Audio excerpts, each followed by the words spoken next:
Nosotros seguimos en el norte de la capital porque la inteligencia de las fuerzas militares revela nueva información sobre el caso Andrómeda. Recuerdan desde donde se realizaban las chuzadas ilegales. Volvemos con Ricardo Sierra. Ricardo, desde el mes de octubre ya el fiscal había hablado de nuevas capturas. ¿Estamos hablando de más bajas militares? Claudia, mire, pues se conoce información en este momento. La Comisión de Alto Nivel de las Fuerzas Militares y en especial el vicealmirante César Augusto Narváez acaba de entregar detalles. Les voy a contar paso a paso. Frente al tema de la oficina Andrómeda, ha dicho que se presentó inseguridad e indisciplina, que no se tenía control ni de las operaciones ni del personal que entraba ni trabajaba allí, es decir, que se trabajó al parecer sin control alguno. También ha dicho que en la fachada no se aplicó el principio del secreto, como tampoco un detallado estudio de seguridad para los agentes que integraban la operación. Dice que todas estas falencias son objeto de investigación. Pero por último, el vicealmirante se reafirma en que Andrómeda estuvo dentro del marco legal y que su funcionamiento fue soportado en órdenes emitidas por la cadena de mando. Frente a los uniformados que participaron en esta oficina de Andrómeda, ha reconocido, o ha dicho más bien, que al parecer, y por eso fueron apartados de sus cargos algunos uniformados, se habría podido filtrar información para el hacker Andrés Sepúlveda. Escuchemos lo que acaba de decir el vicealmirante hace contados minutos. Que algunos funcionarios de la fuerza pública de manera individual y a motu propio, al parecer manejaron de forma irregular información clasificada.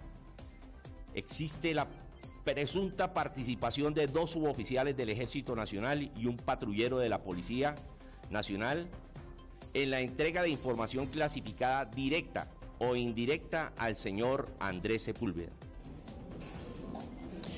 Ha hablado también el vicealmirante de los posibles correos electrónicos que desde allí se podrían haber estado chuzando. Ha dicho que se ha encontrado evidencia en las fuerzas militares, que no se ha encontrado evidencia de que allí se han chuzado, pero que sí debilidades en el control. Acciones adoptadas que se tomaron, ha dicho el vicealmirante, se desarrollaron 266 pruebas de credibilidad y dentro de ellas 8 pruebas de polígrafo resultaron ser positivas. Fueron apartados varios uniformados de los cargos. Se decidió suspender a 5 uniformados, 3 oficiales, 2 suboficiales y un patrullero. Escuchemos precisamente la afirmación que hace el vicealmirante de estas destituciones que se dan al interior de las fuerzas militares.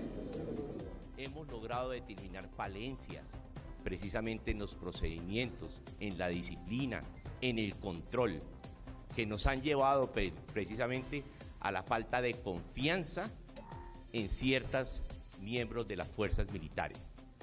Y específicamente, hablando de quiénes fueron destituidos y de qué armas, sí, fueron 2 armas, unos oficiales del Ejército Nacional, suboficiales del Ejército Nacional y unos oficiales y suboficiales de la Policía Nacional.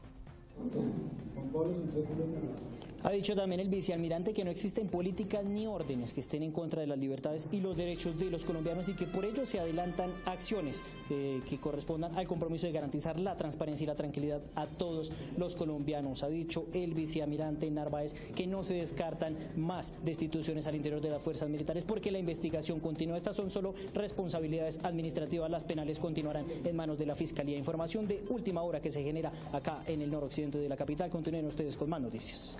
Ricardo, muchas gracias. Información de primera mano aquí en Las Mañanas con Uno. Y en un comunicado desde Cuba, las FARC aseguran que está en riesgo el proceso de paz por las acciones continuas de las fuerzas militares, luego que la guerrilla completara un mes de cese unilateral de las acciones bélicas. En un nuevo comunicado, la delegación de paz de las FARC en La Habana, Cuba, cuestionó la intención del gobierno nacional frente al desescalonamiento del conflicto armado y reiteró que estaría en riesgo la continuidad del cese al fuego unilateral que el grupo armado decretó desde el 20 de diciembre de 2014. Dadas las circunstancias de la constante hostilidad que las fuerzas militares ejercen sobre las unidades guerrilleras en tregua, parece que de nada vale la buena intención y la decisión práctica de desescalamiento del conflicto de las FARC-EP. Han asumido al declarar el cese unilateral de fuegos. En la misiva confirmaron la ofensiva ordenada por el presidente de la República, en la que tropas de las fuerzas militares atacaron a varias cuadrillas de ese grupo guerrillero. El jefe de Estado, Juan Manuel Santos, ha reiterado en las últimas semanas que solo habrá un cese bilateral al fuego cuando se llegue a un acuerdo de paz. En las últimas horas, tropas del ejército se incautaron de una caleta con 98 kilogramos de explosivos de esta guerrilla, que según inteligencia militar, iba a ser utilizada para atentar contra la infraestructura y la población civil en norte de Santander. Y mientras las FARC hablan de poner en riesgo los diálogos de paz, la Defensoría del Pueblo solicitó respaldar la refrendación del proceso de paz de La Habana en Colombia. El defensor del pueblo, Jorge Armando Tálora, se mostró positivo frente a que se organice un referendo para que sean los colombianos los que acepten lo acordado en La Habana de llegarse a firmar la paz con ese grupo guerrillero. Tálora dijo que el referendo fue un compromiso del presidente Santos y este debe cumplir con eso. Además que es mejor una paz acordada entre todos. Qué mejor un proceso de paz con la votación directa de todos los colombianos, con su pronunciamiento o su validación o el derecho que tienen los colombianos a disentir de ese proceso. La polémica frente a convocar un referendo para validar los acuerdos de paz se dio después de que la Fiscalía General anunciara que dicho referendo no es necesario, mientras que el gobierno insiste que está dentro de lo acordado con las FARC.